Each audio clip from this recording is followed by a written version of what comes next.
ஓம் ஸ்ரீராம ராம ராமேதி ரமே ராமே மனோரமே சகசிரநாம தத்துல்யம் ஸ்ரீராம நாம வராணனே. உலகம் யாவையும் தாமுழா வாக்கலும் நிலைபெறுத்தலும் நீக்கலும் நீங்களா அழகிலா விளையாட்டுடையார் அவர் தலைவர் அன்னவர் சரண் நாங்களே. எத்திர எத்திர ரகுநாத கீர்த்தனம் தத்திர தத்திர கிருத்தமாஸ்தகாஞ்சலிம் வாஷ்பவாரி பரிபூர்ணலோச்சனம் மாருதிம் நமது ராட்சசாந்தகம். அஞ்சிலே ஒன்று பெற்றான் அஞ்சிலே ஒன்றை தாவி அஞ்சிலே ஒன்று ஆறாக ஆரியர்க்காக ஏகி அஞ்சிலே ஒன்று பெற்ற அணங்கை கண்டு அயலாரூரில் அஞ்சிலே ஒன்றை வைத்தான் அவன் எம்மை அழித்துக் காப்பான். இன்னைக்கு நம்ம கம்பராமாயணத்துல பாலகாண்டத்துல மிதிலை காட்சி படலத்துல 117வது பாடல் பார்க்க போறோம். பேணலாது இகழ்ந்த விண்ணோர் பெரும்பதம் முதலா மற்றை சேண்முழுது அமைப்பல் என்னா செழுங்கதிர் கோள் நாள் திங்கள் மான்வொழி கெடாது தெற்கு வடக்கவாய் வருக என்று தானுவோடு ஊர்பயவெல்லாம் சமைக்குவன் என்னும் வேலை. இதுதான் பாட்டு. இப்ப நம்ம பதம் பிரிச்சு பொருள் பார்க்கலாம்.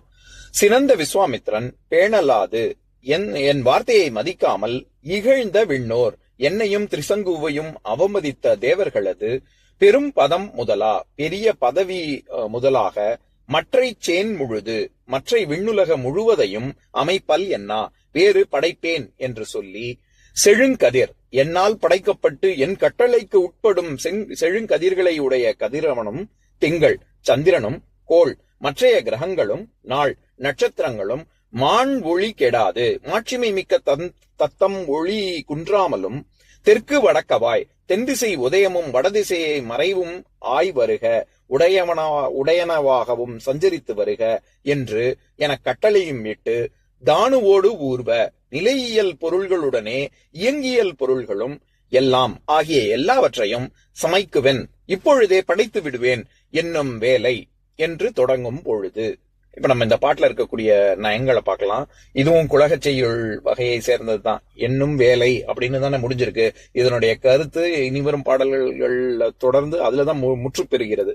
அப்படி செய்யும் பொழுது அந்த வேலையில அப்படின்னு சொல்றாரு. இந்த இடத்துல வேலைங்கிறது காலத்தை குறிக்குது, பொழுத குறிக்குது. அதாவது இப்ப சென்ற பாடல்ல பார்த்தோம்ல நம்ம திரிசங்குவ நில் அங்கேயே நில்லு, அவங்க மேல இருந்து கீழே தள்ளுறாங்க, விஸ்வாமித்திரர் அங்கேயே நில் அப்படின்னு சொல்றாருன்னு. அப்படி சொல்லிட்டு விஸ்வாமித்திரர் இங்க என்ன சொல்றாரு, நான் அங்க சொர்க்கத்தை அடையறதுக்கு மேல அனுப்பிச்சேன்ல, அப்படி அனுப்பும் பொழுது நீங்க என்ன கீழே தள்ளுறது, உங்களை மாதிரியே பேணலாகாது இகழ்ந்த விண்ணோர், நீங்க என்ன அவனை அவமதிக்கிறது. இந்த இடத்துல இகழ்ந்த விண்ணோர்னா திரிசங்குவ மட்டும் அவர்கள் இழிவாக நினைக்கவில்லை.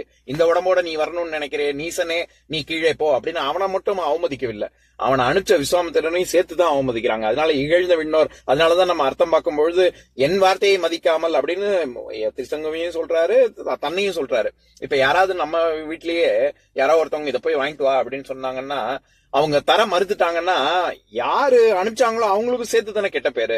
யார் போனாங்களோ அவங்களுக்கு மட்டும் இல்ல, யார் அனுப்பிச்சாங்களோ நான் சொல்லியும் அவன் கொடுக்க மாட்டேன்னு சொல்லிட்டான் அப்படின்னு சொல்லி சில பேருக்கு தோணும்ல.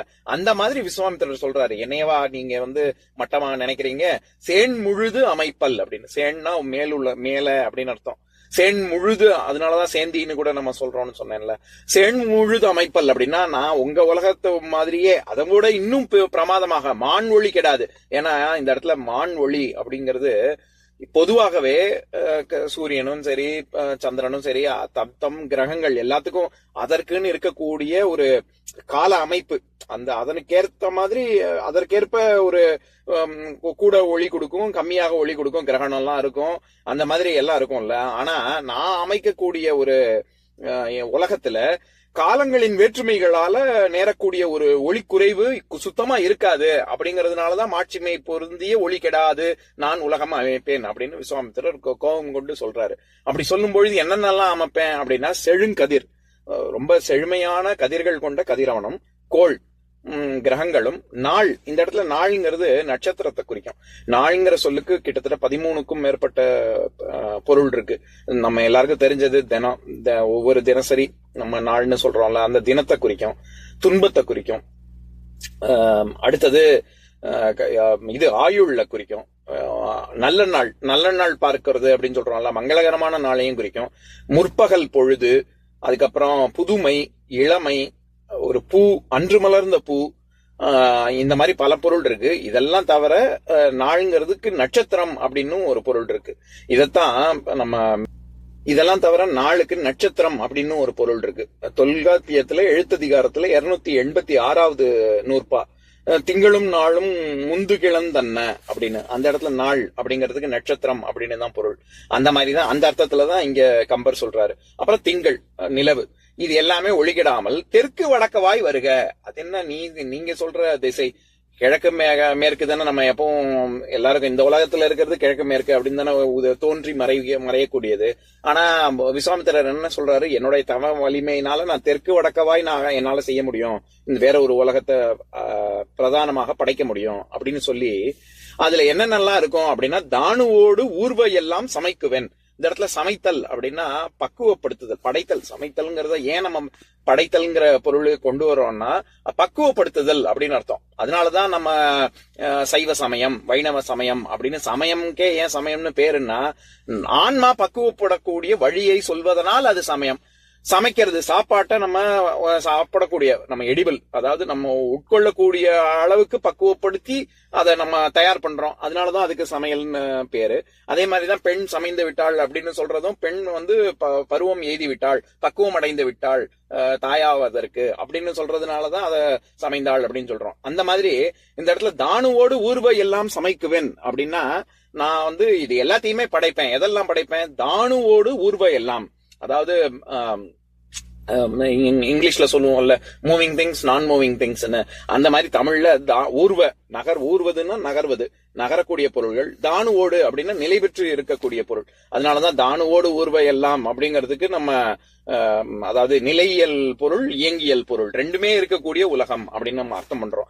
தானு அப்படிங்கிற சொல் ஸ்தானு அப்படிங்கிற சமஸ்கிருத சொல்ல இருந்து வந்திருக்கு. நிலை, அதனாலதான் நிலை பெற்ற தாவரங்கள்னு சொல்றோம்ல, அந்த தாவரங்கள் ஒரே இடத்துல தானே இருக்கும். அப்பேற்பட்டதை நம்ம தானு அப்படின்னு சொல்றோம். இதுக்கு திடமாக இருக்கக்கூடிய எல்லாமே அந்த மாதிரி அர்த்தமும் இருக்கு. மலை, தூண், பற்றுக்கோடு. அதை தவிர சிவபெருமானே, தானுன்னா சிவபெருமானே ஒரு அர்த்தம் இருக்கு. அது நமக்கு பற்றுக்கோடா இருக்கக்கூடிய கடவுள் அப்படின்னு அந்த இப்படிலாம் அர்த்தம் இருக்கு. இந்த இடத்துல ஒரு நிலை பெற்று இருத்தல் அந்த பொருள் அப்படிங்கிற பொருள்ல தான் வருது.